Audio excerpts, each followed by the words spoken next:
The mystery of the Highland Monthly. Nestled in the misty hills of Donegal, the sleepy village of Baile Ard had always been a place of simple routines and whispered tales. Farmers tended to their sheep, fishermen braved the cold Atlantic, and elders spun stories by the fire about the mystical creatures that once roamed the Irish countryside.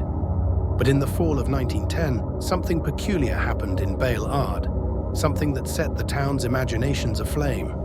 It all began with the arrival of a strange magazine, the Highland Monthly. One crisp autumn morning, 13-year-old Aisling O'Doherty wandered down to the village post office to collect a letter for her father. When she arrived, the postman, Mr. McTiernan, handed her a package with an unfamiliar name on it, the Highland Monthly. "It's addressed to your house," he said, scratching his greying beard, "but I've never seen this before." Curiosity piqued, Aisling carried the magazine home, its cover wrapped in plain brown paper. Her family hadn't subscribed to any publications, and they certainly didn't have relatives in the Scottish Highlands. Who could have sent this? When Aisling opened the package, she was surprised to see a beautifully illustrated cover.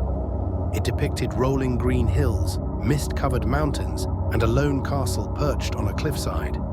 Above it, in flowing Celtic script, were the words, "The Highland Monthly, a collection of strange and wonderful tales." Her father, Liam, a superstitious man who had a deep respect for old Irish customs, took one look at it and frowned. "A Scottish magazine here in Donegal? Strange times, Aisling. Best be careful with it." But Aisling's mother, Aimea, always eager to hear a good story, dismissed his concerns. "It's only a bit of reading, Liam. Let her be." And so that night, by the flickering light of the hearth, Aisling began to read. The first story was about a Scottish laird who had discovered an ancient fairy circle on his land. Ignoring the warnings of the local wise woman, he entered the circle at midnight and was never seen again. Only his shadow remained, haunting the grounds. Aisling shivered at the tale, but she was captivated. Every word seemed to pull her deeper into the world of folklore and myth. The second story spoke of a great stag that could disappear into the mist and was said to be the guardian of an ancient secret. The more she read, the more the lines between fiction and reality began to blur. It wasn't long before strange things started happening in Baile Ard. The morning after Aisling finished the first issue of the Highland Monthly, villagers reported seeing strange figures wandering the hills at dawn. A local fisherman claimed he saw lights dancing across the water just beyond the cliffs, and an eerie music that drifted on the wind. Old Mrs. Brennan, the town's storyteller, whispered that the sea, the fairies of Irish folklore, had returned. Aisling, for her part, felt a growing connection to the stories. Each night she would read another tale from the magazine, and each night her dreams grew stranger.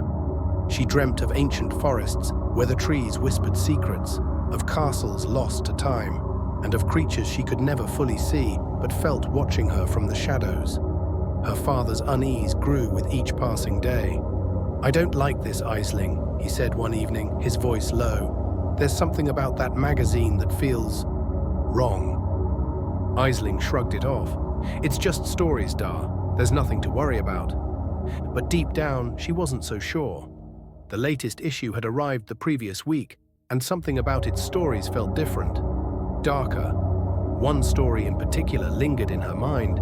It told of a cursed town in the Highlands, where the people were trapped in time, reliving the same day over and over, unaware they were caught in a fairy spell. The more she read, the more she noticed eerie similarities between that cursed town and Baile Ard. The hills, the cliffs, even the town's old church. It all seemed too familiar. Then one evening, something happened that Aisling couldn't ignore. As she was reading the latest story, the room around her seemed to shimmer. The air grew cold, and she heard a faint melody, like the sound of a distant harp. Her heart raced as she looked up from the page, and to her shock, standing in the corner of the room, was a figure cloaked in mist. Its face was hidden, but Aisling knew immediately what it was: a banshee. The figure's keening wail filled the room, a mournful sound that chilled Aisling to her core. She dropped the magazine and stumbled back, her hands trembling. Just as quickly as it appeared, the banshee vanished, leaving behind only a lingering sense of dread. Aisling ran to her parents, but when she told them what she had seen, her father's face went pale. "The banshee," he whispered, "a harbinger of death." Desperate for answers, Aisling sought out Mrs. Brennan, the village storyteller. She brought the magazine with her, hoping the old woman might know something about its origins. Mrs. Brennan's eyes narrowed when she saw the cover. "This is no ordinary magazine, child," she said, her voice grave.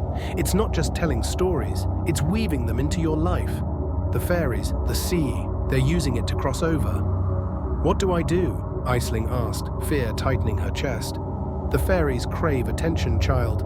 They live off belief. You must return the magazine to where it came from, or the stories will consume you, and the town." With trembling hands, Aisling raced to the post office.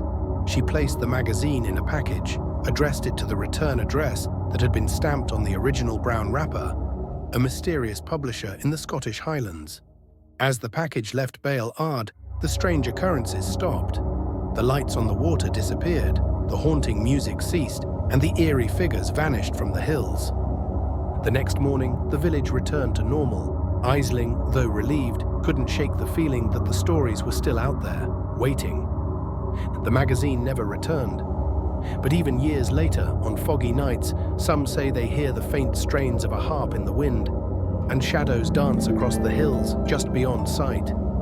And somewhere in the Scottish Highlands, the Highland Monthly continues to tell its strange and wonderful tales, waiting for the next reader to unlock its mysteries.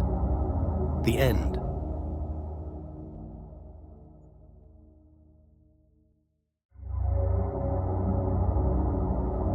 Thanks for watching. Like and subscribe to be updated on all our new content. Thanks, and have a wonderful day.